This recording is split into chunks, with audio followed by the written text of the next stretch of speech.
एक और नई कहानी के साथ। चलिए शुरू करते हैं आज की कहानी। और आज की कहानी का नाम है अनजान मोहब्बत। राहुल और रितु की मुलाकात कॉलेज के पहले साल में हुई थी। दोनों की आंखों में एक दूसरे के लिए आकर्षण था, परंतु किसी ने अपने दिल की बात नहीं कही थी। समय के साथ उनकी दोस्ती गहरी होती गई, लेकिन रितु के मन में हमेशा कुछ अजीब सा डर रहता था। उसने कभी राहुल को इसके बारे में नहीं बताया था, लेकिन उसे हर रात एक अदृश्य सपना आता था। सपने में वो खुद को एक हवेली में देखती थी, जहां उसका एक हाथ राहुल के हाथ में होता था और एक हाथ 10 फुट वाले एक भयंकर आदमी के हाथ में होता था। एक दिन कॉलेज का ग्रुप एक पहाड़ी इलाके में घूमने गया। वहां एक पुरानी हवेली थी, जिसके बारे में लोग कहते थे कि वह एक श्रापित है। राहुल ने मजाक में रितु से कहा, चलो रितु, उस हवेली के अंदर चलते हैं, देखते हैं क्या होता है। रितु ने पहले मना किया, लेकिन राहुल के जोर देने पर वह मान गई। जैसे ही वह हवेली के अंदर गए, अजीब सा सन्नाटा और ठंडी हवा ने उन्हें घेर लिया। हवेली के अंदर की दीवारों पर पुराने चित्र लगे थे और हर चीज धूल से ढकी थी। राहुल ने रितु का हाथ पकड़ लिया, जिससे रितु को थोड़ा सुकून मिला। लेकिन तभी अचानक हवेली के एक कोने से किसी की सिसकियां सुनाई देने लगी। रितु घबरा गई और राहुल की ओर देखा, लेकिन राहुल के चेहरे पर एक अजीब सी मुस्कान थी, मानो वह इस डर का आनंद ले रहा हो। ये आवाज की ओर बढ़े और देखा कि एक परछाई दरवाजे के पास खड़ी थी। रितु ने डरकर राहुल का हाथ और कसकर पकड़ लिया। अचानक वह परछाई गायब हो गई और हवेली के दरवाजे जोर से बंद हो गए। रितु ने घबराकर दरवाजे की ओर भागने की कोशिश की, लेकिन राहुल ने उसे रोक लिया। रुको रितु, हमें देखना चाहिए ये क्या है। रुको रितु, मेरी बात सुनो रितु। रितु की आंखों में आंसू थे। वह चाहती थी कि राहुल उसे इस भयानक जगह से बाहर ले जाए, लेकिन राहुल की आंखों में अब कुछ अजीब सा बदलाव आ चुका था। राहुल, हमें यहाँ से निकलना चाहिए। राहुल, मुझे यहाँ बहुत डर लग रहा है।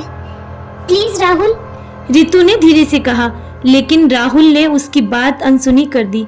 अचानक हवेली की दीवारों से आवाजें आने लगी, मानो कोई कुछ कहने की कोशिश कर रहा हो।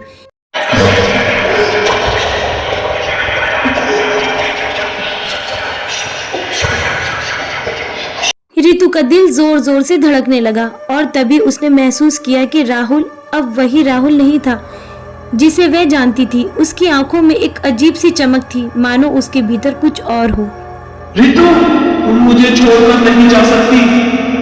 रितु, रुक जाओ, तुम इस तरह मुझे छोड़कर नहीं जा सकती। राहुल ने कहा। उसकी आवाज अब बदल चुकी थी। वह धीरे धीरे रितु के करीब आने लगा, लेकिन रितु को एहसास हो गया कि वह राहुल नहीं था, बल्कि कुछ और ही था जिसने राहुल के शरीर पर कब्जा कर लिया था। और वो बुरे आदमी की आत्मा थी जो रितु के साथ कुछ गलत करना चाहती थी। रितु ने अपनी पूरी ताकत से दरवाजे की ओर भागने की कोशिश की, लेकिन राहुल ने उसे पकड़ लिया। तुम्हारी मोहब्बत अब मेरे साथ है रितु। मैं तुम्हें बहुत पहले से पसंद करता था, इसीलिए मैंने राहुल के शरीर को अपना घर बनाया, ताकि मैं तुम्हारे साथ रह सकूं और तुम्हारा प्यार पा सकूं। रितु, तुम इस तरह मुझे छोड़कर नहीं जा सकती। रितु, मेरे पास आओ। उसकी आंखों में भयानक आग जल रही थी। रितु ने आखिरी कोशिश की और जोर से चिल्लाई, राहुल मुझे छोड़ दो, मुझे जाने दो। राहुल मुझे छोड़ दो राहुल। अचानक हवेली की छत से एक पुराना झूमर गिरा और रितु ने राहुल को पीछे धकेल दिया।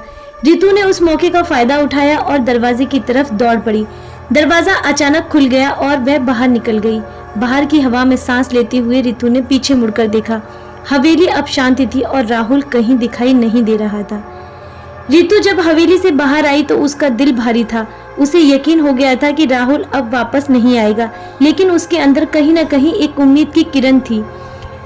वह वहीं बाहर बैठ गई। उसकी आंखें आंसुओं से भरी थीं। कुछ देर बाद अचानक हवेली के दरवाजे से एक हल्की आवाज आई।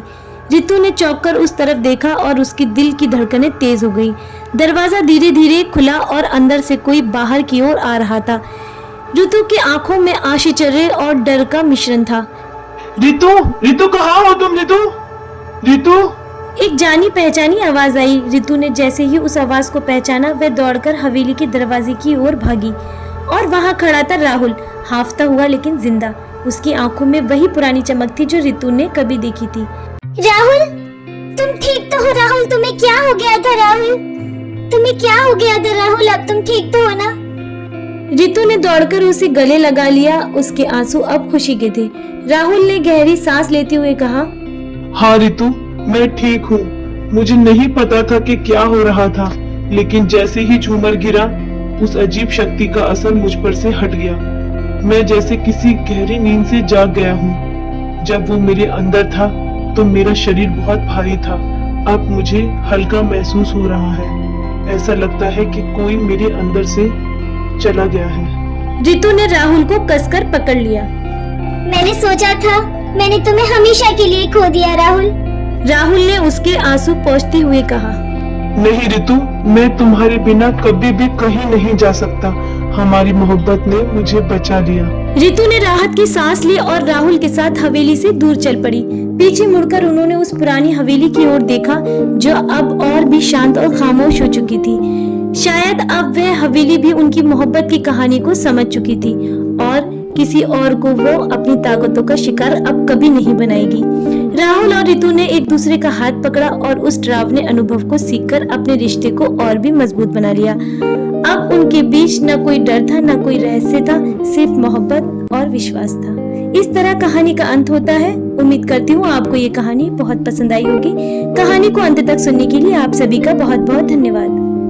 ऐसी ही मजेदार और हॉरर स्टोरीज के लिए सब्सक्राइब करें हमारा चैनल क्रिएटर ऑफ शैडो।